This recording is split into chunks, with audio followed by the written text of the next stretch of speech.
today we're going to be jumping into the action here with the Luckerdogs and Vanquished, seeing who's actually able to come out on top. Luckerdogs here on the blue or Vanquished in the red. Luckerdogs did forfeit game number 1 for not being able to get themselves here on time, so they're going to have to win 2 games in a row. If Vanquished is able to take even 1 game off of them, they're going to walk away victorious here. I'm Captain Flowers here for your play-by-play, joined by Fury Golem on the color commentary. How you doing, Fury?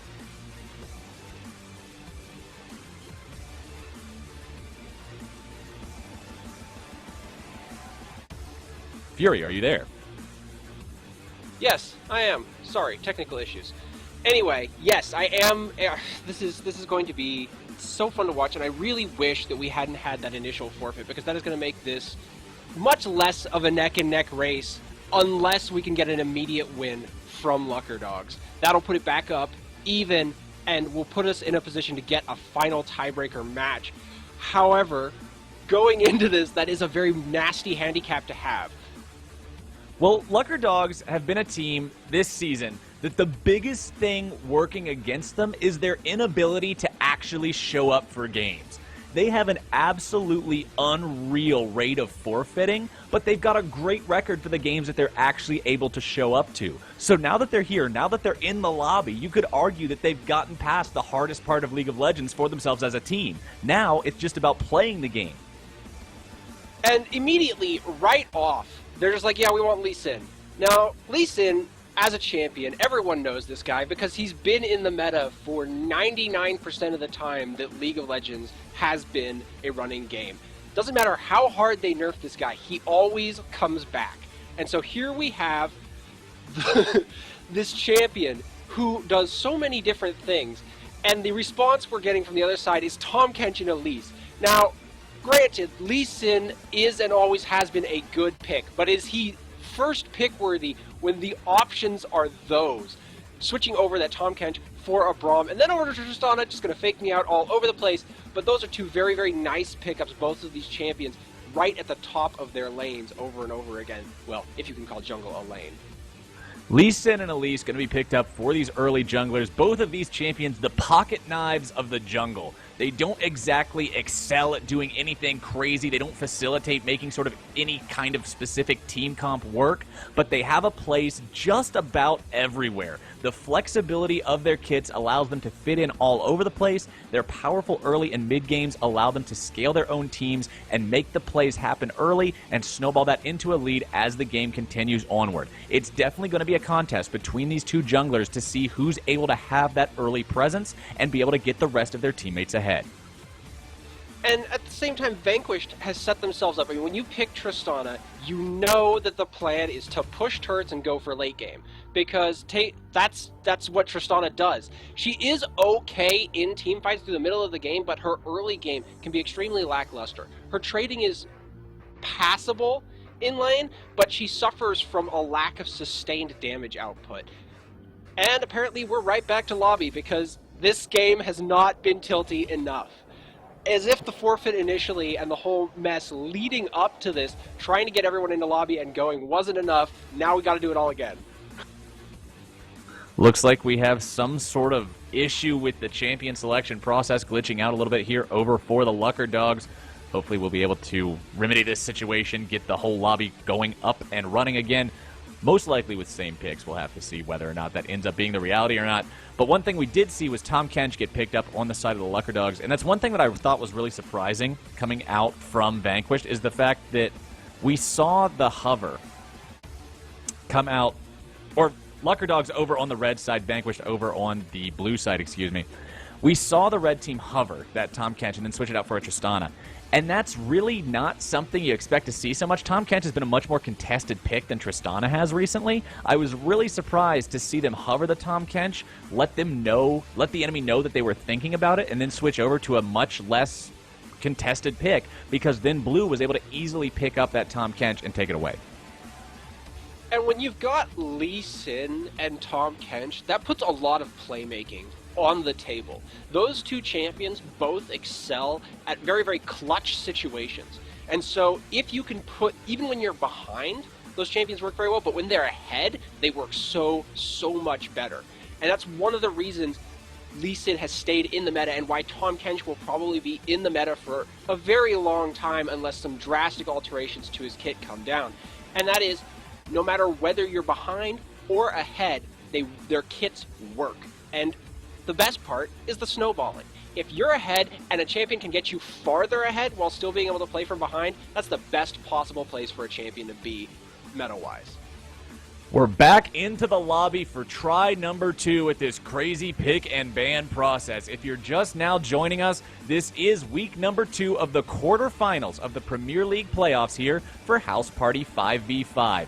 Coming in swinging in the blue trunks, it's going to be Vanquished versus their opponents here in the red, the Luckerdogs. Luckerdogs had to forfeit game number 1. They were not able to show up on time for the scheduled match, so Vanquished already has one game essentially under their belt. If they're able to win either of these next 2 matches, they will advance further in the playoff standings. However, Luckerdogs still has the ability to come back 2-0 this one and advance themselves. So yeah, this is, strangely enough, this is Vanquished versus Luckerdogs. And this is a match where Luckerdogs find themselves in a very awkward position of being that one behind, but they're going to go ahead and pick up these early picks that are a little bit strange. Not both of them. The Elise is quite normal, but the Tristana early pick, a little bit off. The counter pick for that is Jinx in this particular case, going to go for 2 very much late game hyperscaling AD carries. The war between these two to see who can reach that late game point is going to be vicious. It's the classic AD carry matchup from Season 5 Worlds. You just got these 2 turret-pushing monstrosities that if they find the opportunity with the rest of their team facilitating it, they're going to be able to push down a whole roll of turrets very, very quickly, and it's kind of what that entire Season 5 meta revolved around. Everybody takes teleport if you're in a solo lane. You try to come down, make this huge full team effort in the bot lane, and then just use Tristana and Jinx to shove, shove, shove. Every time you're able to find the advantage, go right back to farming and wait for those TPs to come up and do it all over again. We're going to have to see if that's what they go with. Of course, anymore with the preseason coming around, we're not seeing teleport being a guaranteed thing in the top lane, and especially not in the mid lane. So we'll have to see if that global strategy is still the idea for these guys, or if they're just going to be picking those pushing champions and have an overall more aggressive approach to the solo lanes as well.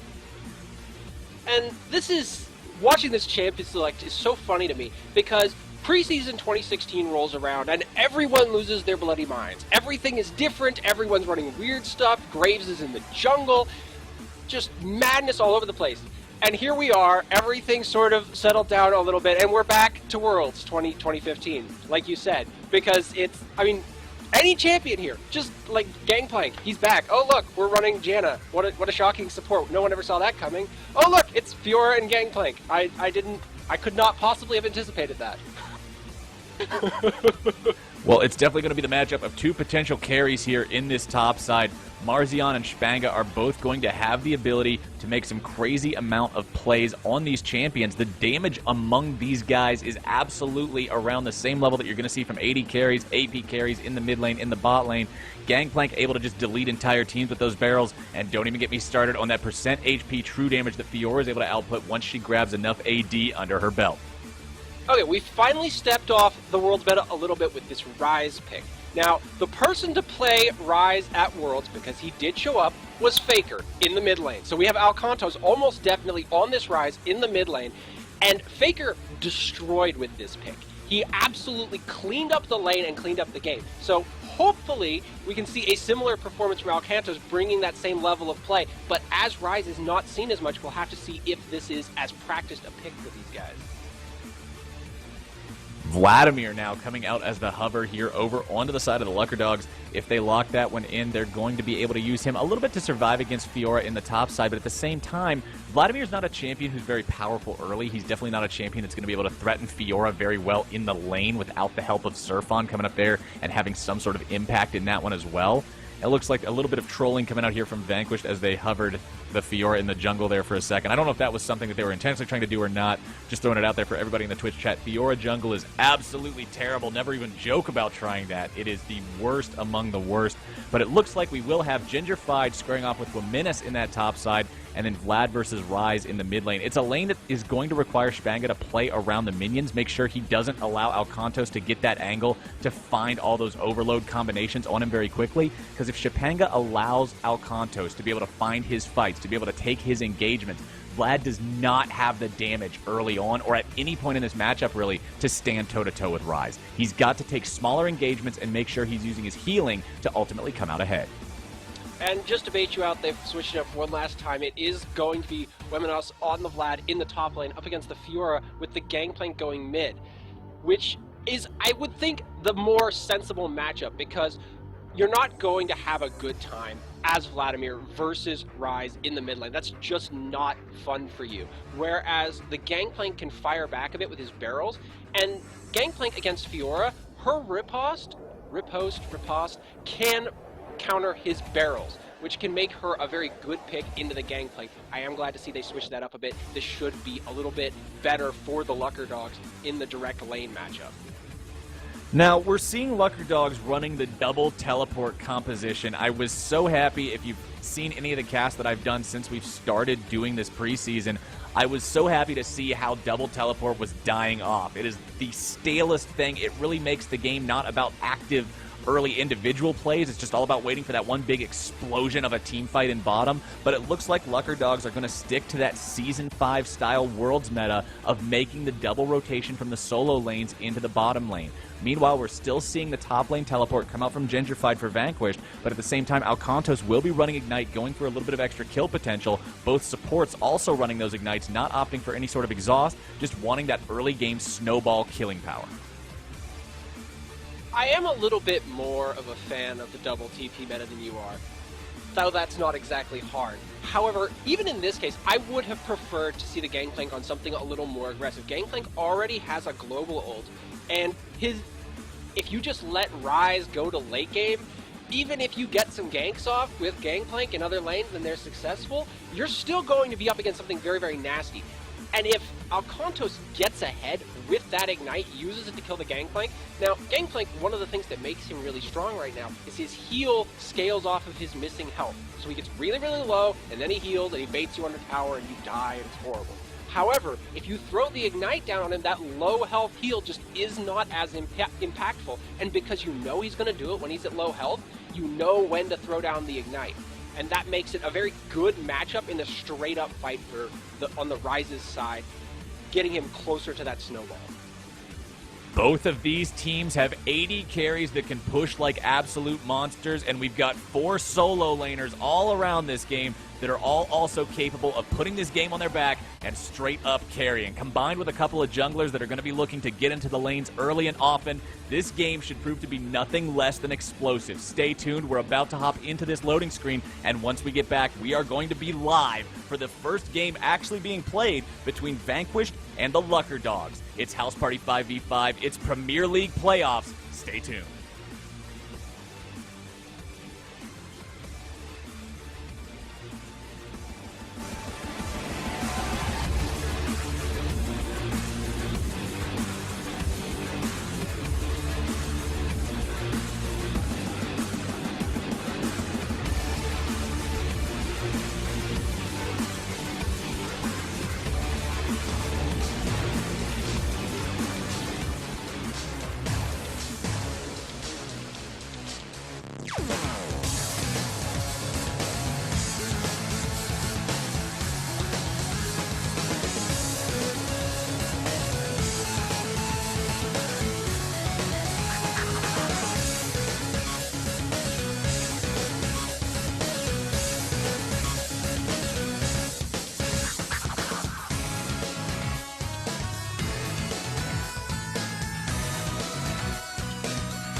Ladies and gentlemen, if you're looking for some competitive League of Legends action without quite going to the Challenger Circuit or beyond, you found the right place to be. It's House Party 5v5 here with the Premier League playoffs. Quarterfinals, week number 2. This is Vanquished on the blue side versus Luckerdogs on the red. Luckerdogs is down 0-1 overall in this best of 3 because they did not show up on time for game number 1. So if Vanquished is able to win this one, they're just going to take the whole thing home in one fell swoop. We're going to have to see who comes out on top. I'm Captain Flowers here for your play-by-play, joined by Fury Golem on the color commentary. Fury, how you doing?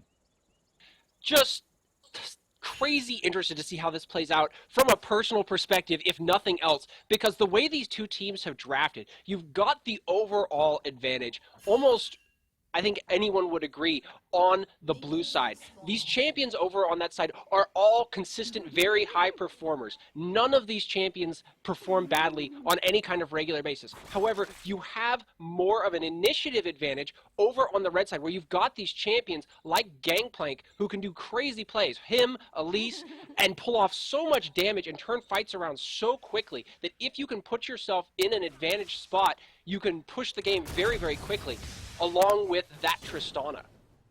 A lot of kiting back potential coming from this red team as well, between Gangplank Barrels, Janna, Elise Cocoons, and then Tristana's Buster Shot, of course. These guys are going to easily be able to disengage fights that don't look like they're going their way, and it's going to be up to blue team, this Vanquished squad, to be able to get on top of these fights and take down the Luckerdogs in a well-mannered, well-oiled machine to be able to actually accomplish what they need to accomplish as this game goes on. They can't get sloppy, because if Luckerdogs is able to take control of the fight, their ability to manipulate the battlefield will allow them to come out with an advantage. And Alcantos and Chipanga are not giving each other a rest in the mid lane at all. Beating up on each other over and over again, burning those pots as quickly as they can. Alcantos coming out with a very slight lead given that he has an extra potion, but still, things going very much either way in the mid lane. Hopefully we'll get some jungle pressure there soon. Simrim and Marzion hitting level 2 first, able to find a little bit of damage onto Better Call Saul and Akanda. Going to be able to find that acquired taste, but he will not be able to take a bite out of Janna just quite yet. He does find the stun, however. That's going to be quite a lot of damage poured onto the Ice Queen as the blue team backs away, having won the trade ever so slightly. That new skin with the dragon just sort of strapped to her shoulder, very neat animations, though a little bit confusing the first time you see them. That has to be the single most adorable skin League of Legends has ever put out. Shpanga takes a lot of damage in the mid lane. Alcantos able to find a couple spells, but not connecting all of them, exerting his will on the Pirate for the time being. But both of these guys are going to scale like monsters, and they both have to respect each other constantly. Marzion collapsed onto Simrim, able to get him away for the time being, but now it's Surfon into the bot lane. The flash away will be able to keep Simrim and Marzion safe, but a good early gank coming out from Surfon, able to force those summoners and apply some pressure. It was a nice gank, but because Kench is Kench, they only had to blow the one summoner. Eat her up, flash away himself. It's like 2 flashes. It's such a strong champion. But Surfon's not giving up into the mid lane. He wants Alcantos. If he can find the cocoon, this is going to be absolutely deadly. Alcantos with a flash away, and Surfon is able to blow flashes in 2 different lanes within about 30 seconds of each other. This guy is doing a good job getting into these lanes early, making his presence known, and letting the enemy players be fully aware of the fact that if they overstep their boundaries, they're not going to be able to play that aggressively for long. And right away, Chipanga takes an advantage. That level 1 matchup is fairly even between the two champions, but once Gangplank gets his ability to throw down all those, oh, nice skill shot, but he can't follow it up. Wemenos not quite low enough for Chat Noirs to be confident of the kill. Even though not a lot happened there for Chat Noirs able to actually find a gank, what he did do was allow Gingerfied to find a lot of damage onto Omenis that Omenis was not able to return any damage on because of the threat of Chat being right there. So despite the fact that the gank looks like, oh, Lee Sin came up, he pressed Q once, and then he walked away, that didn't do a whole lot, although he didn't do a lot personally, it allowed his ally to do plenty and give himself an advantage in the lane that forced Womenis back and made it so the teleport had to be popped just to get back into lane. Well played. And that's why so many people in the high ranks talk about jungle pressure. Aspiring junglers out there, take note. If you're in a situation where you cannot make successful ganks, that does not mean don't show up. You can still get a lot out of it just by showing up to lane and scaring the enemy. Show up at the right place at the right time. You don't even have to touch them. Your own laner will do enough damage to take the advantage. Simrim with another good devour on Marzion. Every time we see that explosive charge dropped from Akanda onto Marzion, Simrim just gulps him up, makes it so Akanda's not able to stack the extra damage from auto-attacking him, and then spits him away before it explodes. Very, very difficult for Akanda to be able to find any meaningful damage through the Kinch. Surfon is a little bit on the wrong side here. He does manage to tag. Jungler 1v1 breaks out into a 2v2 with mid laners nearby. Surfon able to win out in that jungler fight early on, but Alcantos finds a little bit of damage onto Spanga, and red team will not be able to pursue this one any further as Alcantos has managed to run Spanga out of mana for the time being. Meanwhile, Gingerfied continuing to just skate around this top side, poking Wominus as he pleases. He has found a nice little early CS advantage. Nothing to write home about, but it is a good early sign for him.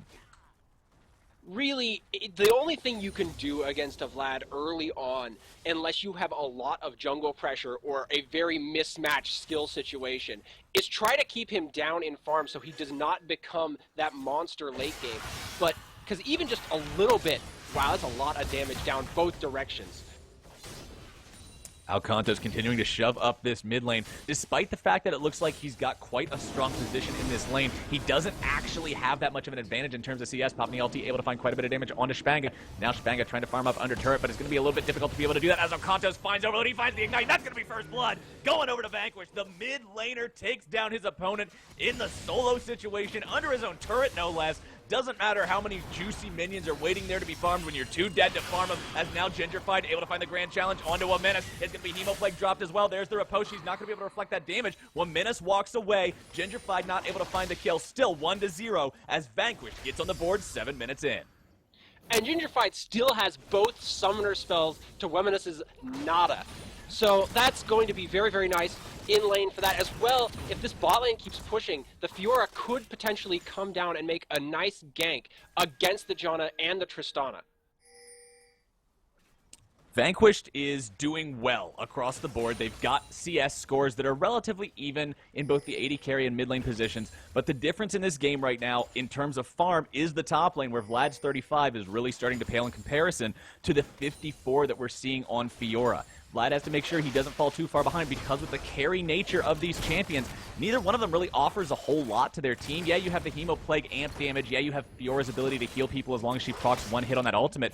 But both of those champions do the most when they're ahead. Akanda taking quite a bit of damage into that bot side. Marzion able to find some rockets onto Better Call Saul. Red will be able to walk away from this one, but Luckerdogs have to be careful. If Simrim is able to go in with that acquired taste, able to find those stuns and those devours, he's going to be able to do quite a lot. Spanga taking some damage from Alcantos mid lane. The barrel comes down, but he's not able to find the combo in time, and he just needs so much damage from this rise. The last overload will not connect, but Spanga, having just got that blue buff, is now in serious danger of potentially losing it if he doesn't watch out. And of all the champions you do not want to give your blue buff to, Ryze has got to be the top of the list. That guy with blue buff and a tier stacks so quickly, and with his own potential to just dominate this portion of the game against a Gangplank before Gangplank has those items that make him do a whole bunch of really long-range bursts. Look at that, just hits him a couple of times, and there goes a third of his health. Alcantos is definitely going to be a force to be reckoned with going into this mid-game at this rate. Ryze is a very powerful champion just to begin with, just the way his kit works for those mid-game scenarios where you have those little small 2v2, 3v3 skirmishes. Surfon showing up off into the brush mid lane, look to potentially make something happen here. The barrels come down, the spider goes up, but it's going to be a 2v2. Surfon quickly realizes this is not a fight they want to take. It's going to be the execution coming from the Lee Sin kick. Chat shows up in time, and that's going to be Surfon going down, second kill of the game, this time going over to that Lee Sin. Vanquished, showing that they want this win. If I were Luckerdogs, I would be feeling very uncomfortable right about now.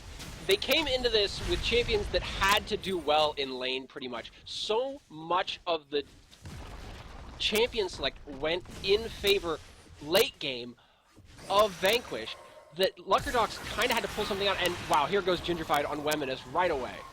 Gingerfied finding some more damage, not able to proc what he needs to proc in terms of those vitals. However, he will be able to find one. Can he find two? Walking away from that one, does not want to get transfusion one more time. Akanda, meanwhile, bot side, forced to rocket jump away defensively, but the barrels don't connect. Mid lane, Spanga able to find a little bit of damage onto Alcantos. That Ryze mana bar getting low for the time being. Rockets come out. Akanda might be in a little bit of trouble. Flash forward. There's the tongue. Tom Kench going deep onto this one. Better Call Saul able to find the knockback, able to find a little bit of damage, and Simrim gets brought down before he can even find the thick skin. Now it's Marzion, the one in trouble, forced to flash away. Akanda in hot pursuit. He's got that Janna shield. He's not going to be able to find the damage unless he can find another hop, and he will not be able to do so. Red team turns it around with the Gangplank ulti. That was the right moment to do that. You have to throw it down after the enemy overcommits, but before your team is dead. And he hit that timer right on the head, completely nailed it. Well outdone Shpanga. He's been having a hard time in the mid lane, still actually with a small lead in farm despite how much Alcantos has been bowling around, and then he makes an impact bottom. That's a really, really comfortable deep breath for this Luckerdogs team. They're now almost even up in gold.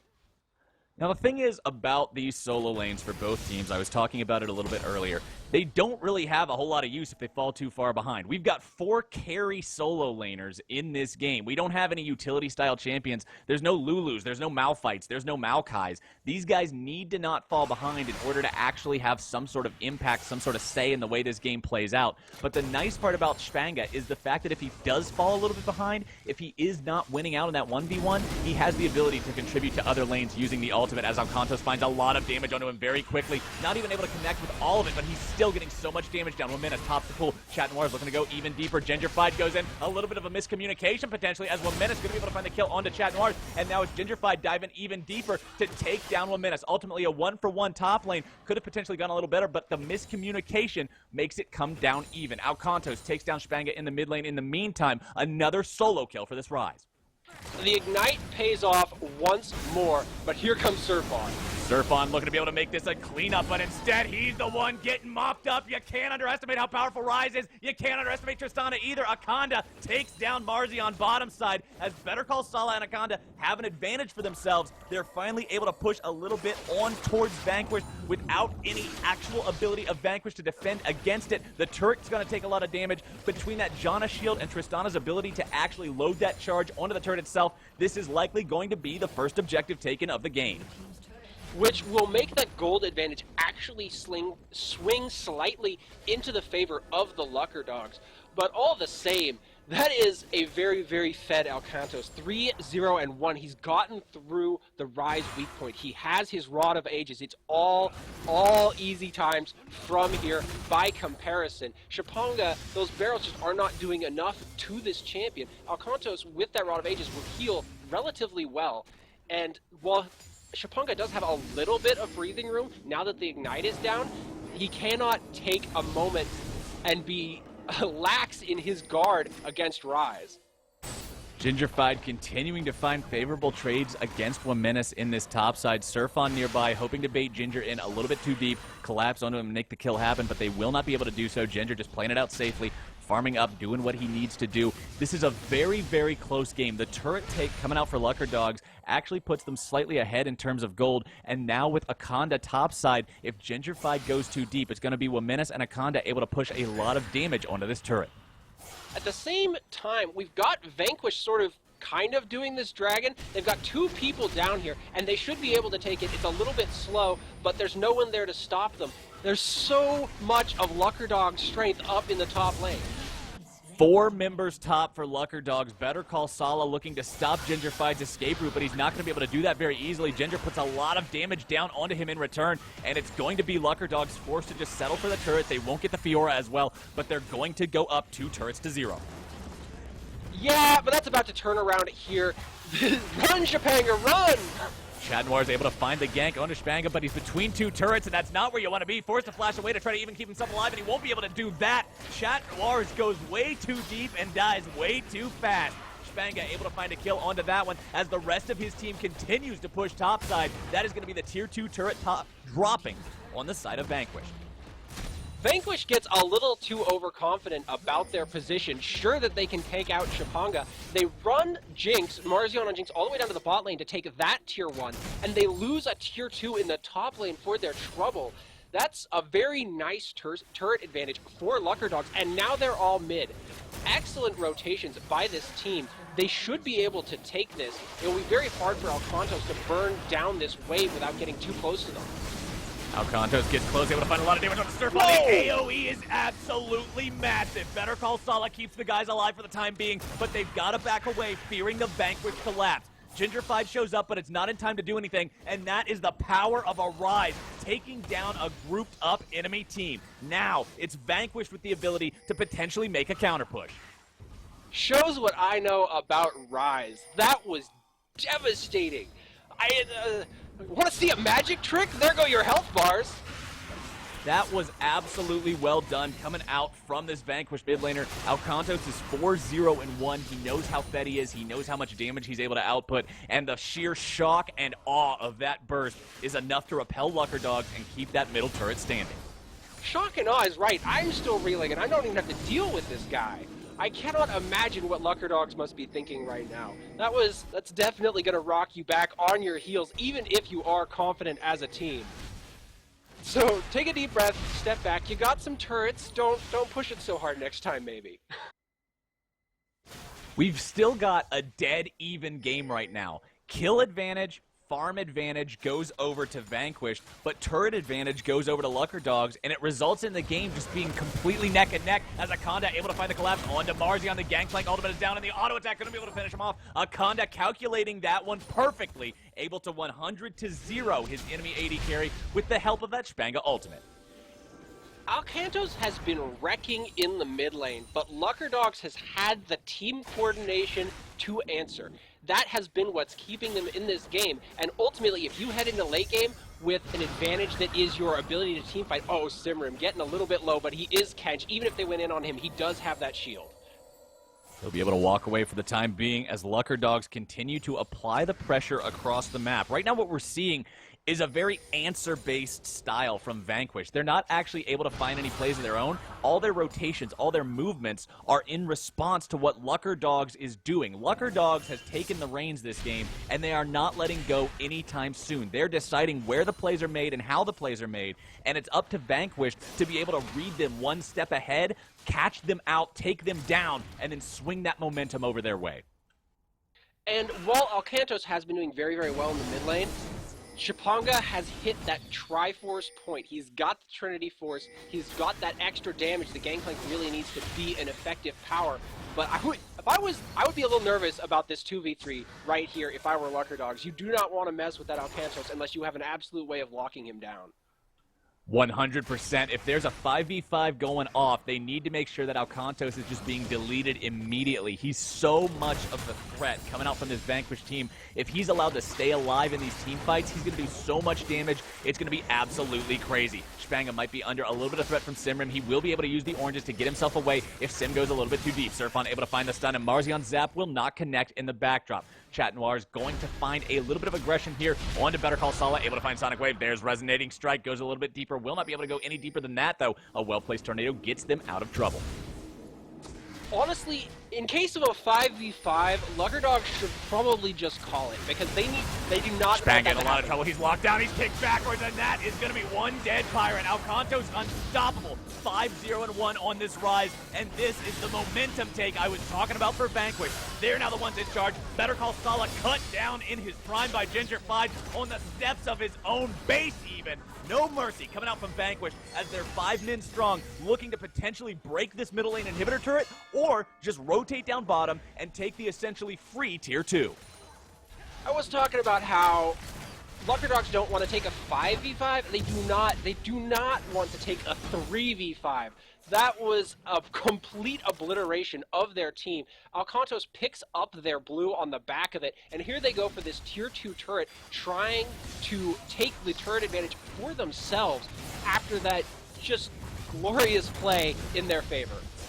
A good Gangplank ulti, going to be able to stop this push in its tracks. Surely would have lost the turret if not for that. So Vanquished is finally repelled. Luckerdogs holds on for the time being. Dragon is going to be spawning for the second time in the game here in about 20 seconds. We can tell that Vanquished realizes that. They're all backing in unison and hoping to get back in time to be able to contest this objective and force another fight around the extremely fed Alcantos. I'm having a hard time picturing a situation in which Luckerdogs can get to Alcantos at this point. I mean, they have to land the perfect Elise Cocoon into Janna Tornado while bursting him at the same time, or he's just going to come back with that ult and wreck their entire team. While they did draft a decent team for being ahead, it's not nearly as good for being behind, and Alcantos is punishing them for that over and over.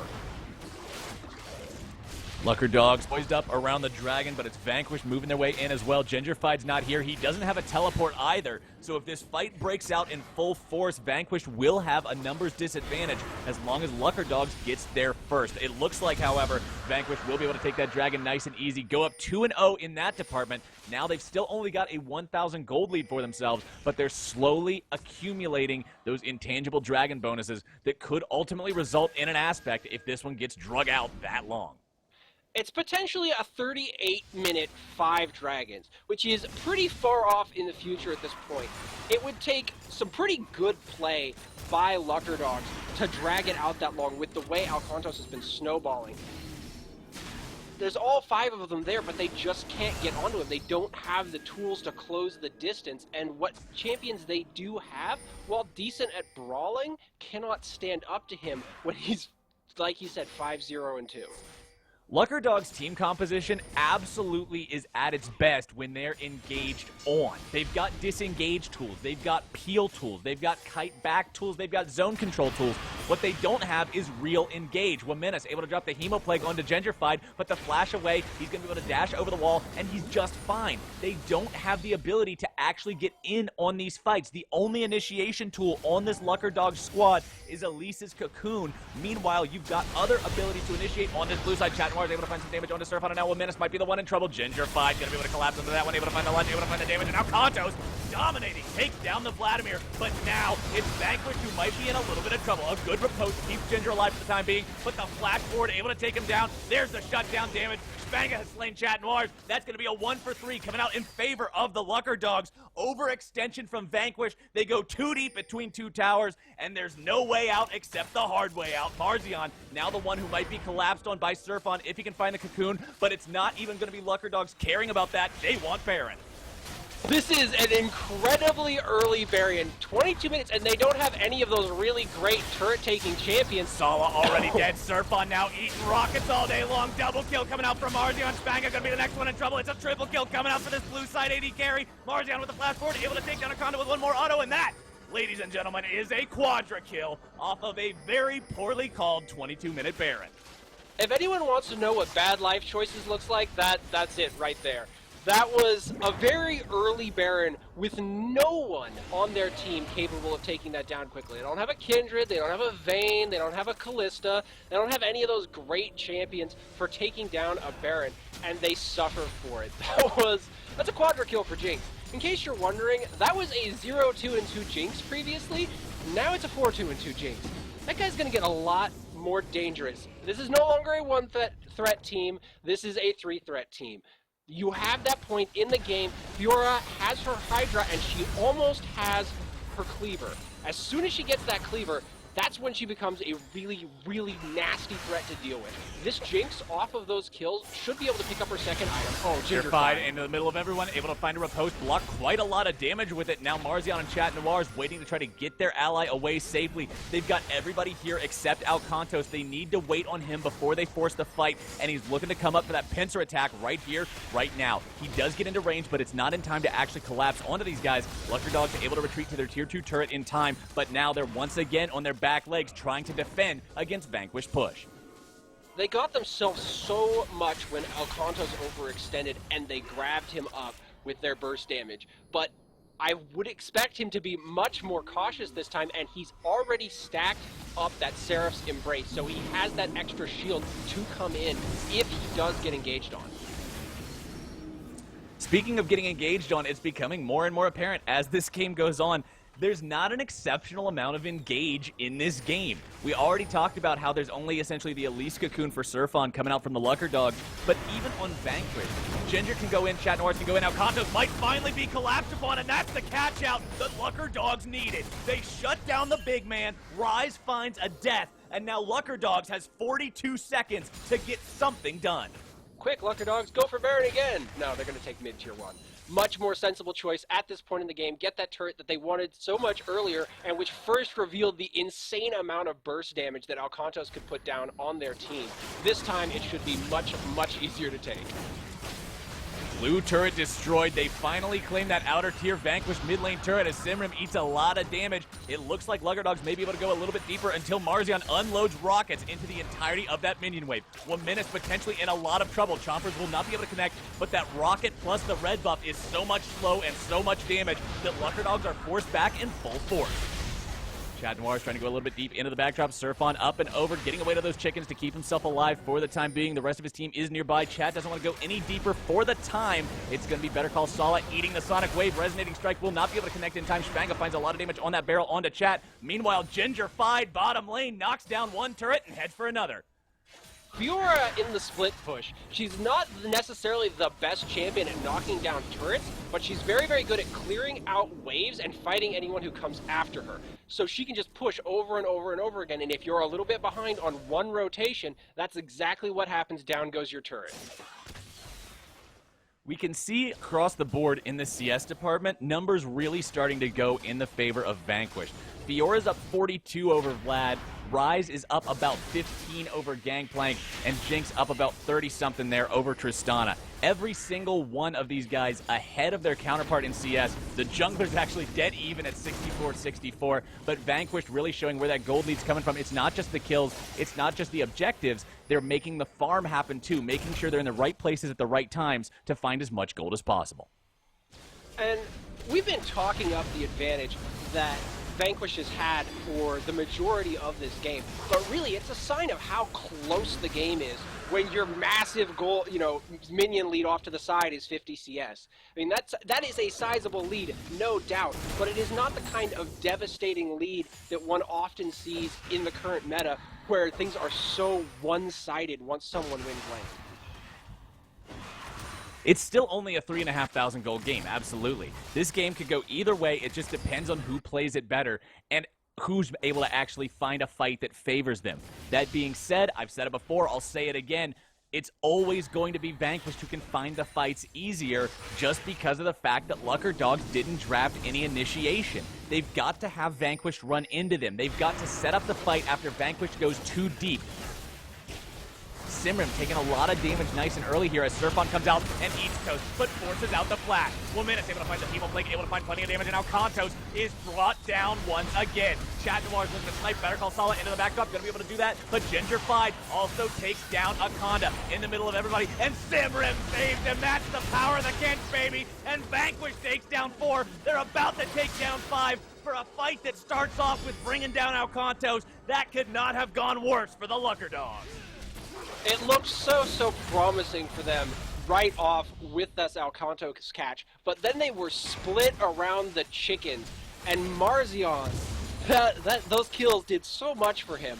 He's reached that point in the game where AD carries right now are just so terrifying. Used to be, it was the 3-item AD carries you had to be terrified of, but the second you add in those new AD carry items, it only takes 2.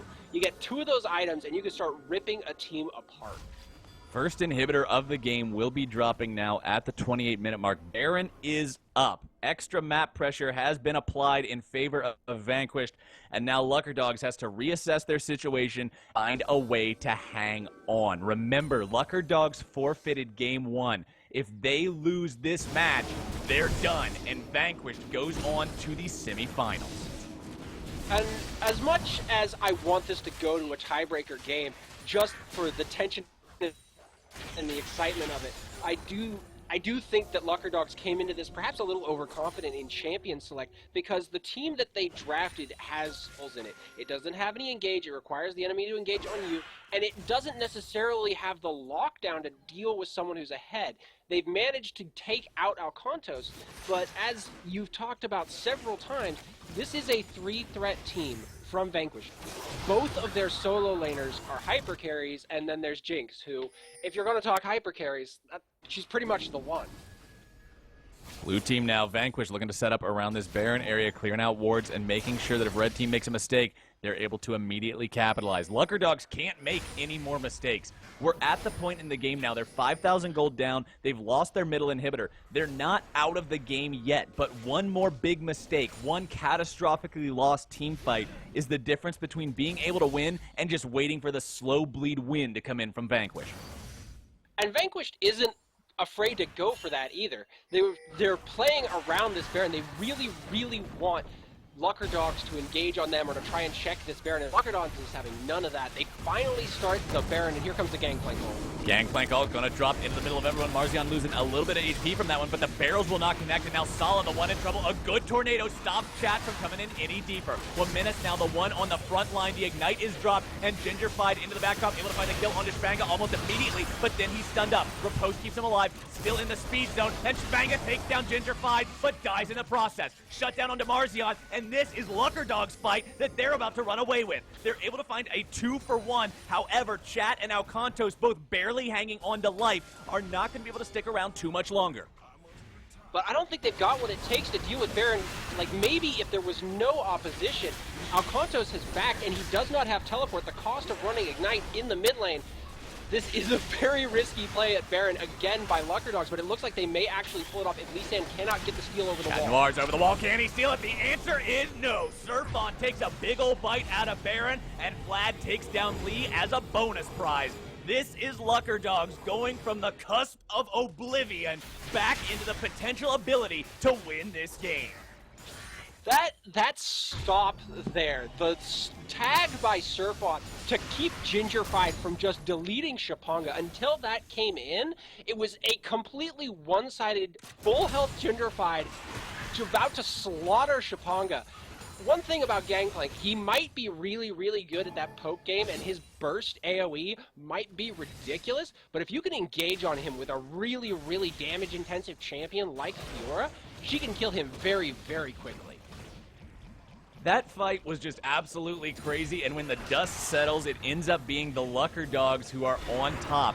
Now they've got Baron. Now they're not even that concerned about having that open inhibitor anymore because there's no threat of Vanquished being able to take Baron with it. Now Dragon's going to be spawning here for the 4th time this game in about 35 seconds, and Alcantos may just be caught out. Akanda with the initiation takes a lot of damage in return, but they're able to bring down Rise as Better Call Sala finds the ultimate to keep Akanda alive. Super Mega Death Rocket will not be able to find the mark for the cleanup, and that is going to be a huge pickoff for Luckerdog. The dream of a nice early aspect is now completely dead. Dragon's live in 14, Rise isn't live for 40. It's a 5v4 scenario where the 5 have Baron, and this is going to be Luckerdogs able to find that ever so important first Dragon. Maybe. I mean, they're playing a little bit scared here, and Marzion is still fed. Shpanga gets caught out by Simram here a little bit, or vice versa, and that's going to put a bit of the damage in favor, but Simram has that heal up from his passive ability. That's very risky. He is going to end up backing off, but wow, Luckerdog's really cautious about this Dragon.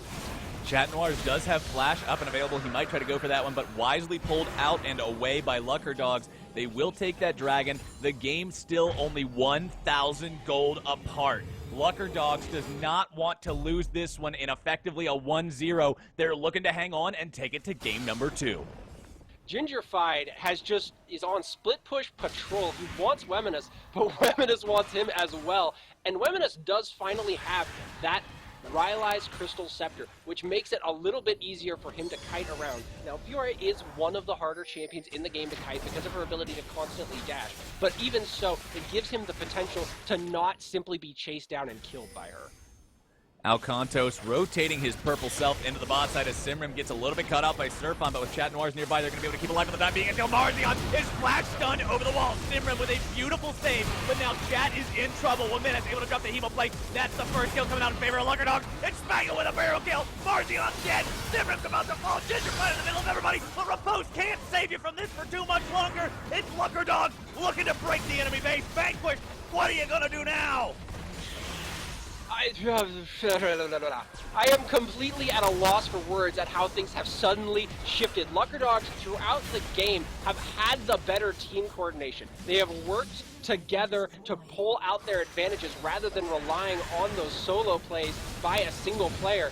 And it has turned this game on its head. There goes an inhibitor. Alcantos is mopped up. Gingerfied into the middle of everyone, and this is going to be Luckerdogs going for the win right here, right now. Gingerfied taken down. There comes the heal. Better call Sala. Better call an ambulance because Vanquished just got shipped home in a body bag. Luckerdogs takes it to game 2. Sound of my mind being blown. What was an incredibly close game ends as anything but, as Luckerdogs take home an unlikely victory off of the most ridiculously well-coordinated catch. It's game number 2 effectively, but it's game number 3 in reality. Remember, Luckerdogs forfeited game 1. They just came back and showed us that they're here to play in what was game number 2. And now, the second streamed game of the day, the third effective game of the series, this is the one that everything comes down to. Stay tuned. The winner of the next match goes on to the semifinals.